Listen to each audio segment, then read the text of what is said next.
नमस्कार, आप देख रहे हैं चैनल इंडिया छत्तीसगढ़। खबरों में लगातार बने रहने के लिए सब्सक्राइब करना ना भूलें। चैनल इंडिया छत्तीसगढ़ सिर्फ यूट्यूब पर। बढ़ते हैं खबरों की तरफ। रायपुर से रविशंकर शर्मा की खबर है। यहां शंकराचार्य आश्रम बोरिया कला रायपुर के स्वामी डॉक्टर इंदु भवानंद महाराज ने हरतालिका व्रत की जानकारी दी। महाराज ने कहा कि भाद्र शुक्ल तृतीया को हरतालिका व्रत रहते हैं। चतुर्थी तथा तृतीया युक्त होती है तो व्रत करना चाहिए, इससे उत्तम फल की प्राप्ति होती है। जो तृतीया चतुर्थी संयुक्त होती है वहीं सौभाग्य की रक्षा करने में समर्थ होती है। चतुर्थी युक्त तृतीया हमको 6 सितंबर को प्राप्त हो रही है। 6 सितंबर को हरतालिका व्रत सभी लोगों को करना चाहिए।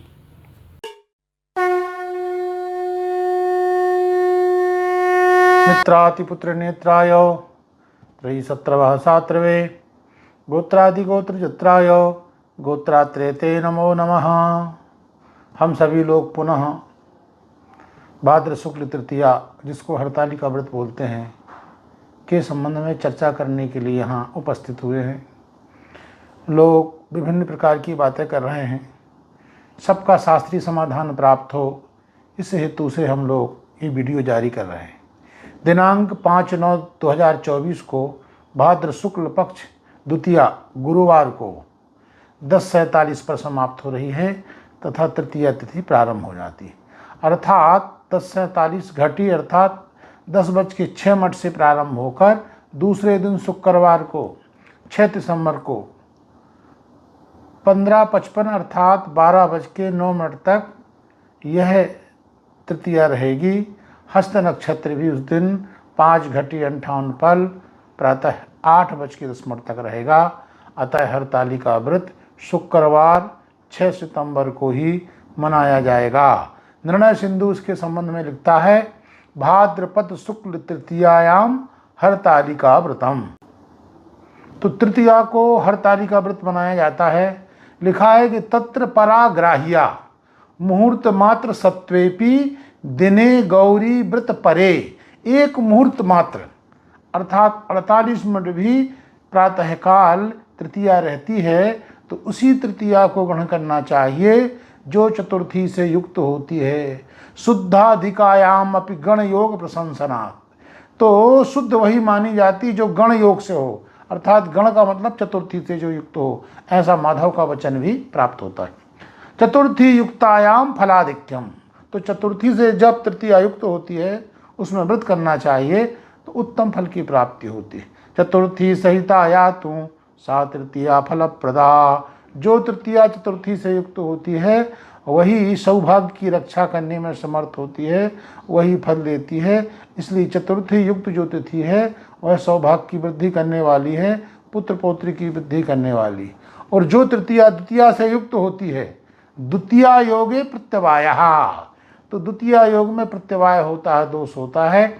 इसलिए कदापि भी द्वितीया योग तृतीया को नहीं करना चाहिए व्रत, अपितु चतुर्थी युक्त तृतीया को ही व्रत करना चाहिए। यह चतुर्थी युक्त तृतीया हमको 6 सितंबर को प्राप्त हो रही है। अतः 6 सितंबर को हरतालिका व्रत सभी लोगों को करना चाहिए। हरतालिका का मतलब है आलिभिर हरिता यस्मात् तस्मात् हरतालिका।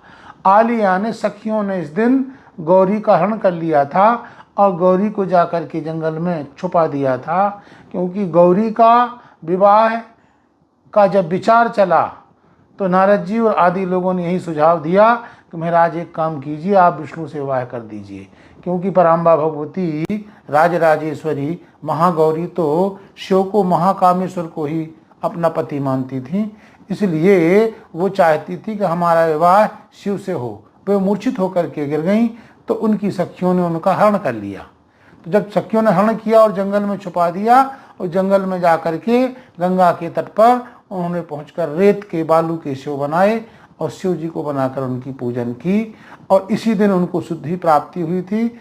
इसी दिन तृतीया का उनका हरण हुआ था। इसलिए जो माताएं बहनें इस दिन रेत के शिव बना करके, बालू सिक्तामय शिव बना करके उनके साथ में गौरी का पूजन करेंगी तो निश्चित ही उनको सौभाग्य की वृद्धि होगी, पुत्र पौत्र आदि की प्राप्ति होगी और अनंत सुख की प्राप्ति भी हो जाएगी।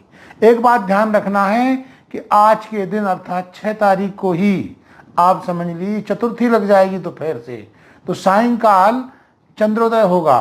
तो आज के चंद्रोदय का दर्शन नहीं करना चाहिए, क्योंकि आज के दिन जो चंद्रोदय का दर्शन करता है उसको मिथ्या अपवाद लगता है।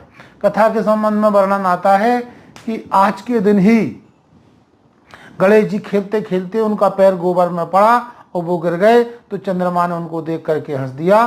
तो भगवान गणेश ने शाप दे दिया कि जो आज तेरा दर्शन करेगा उसको कलंक लग जाएगा।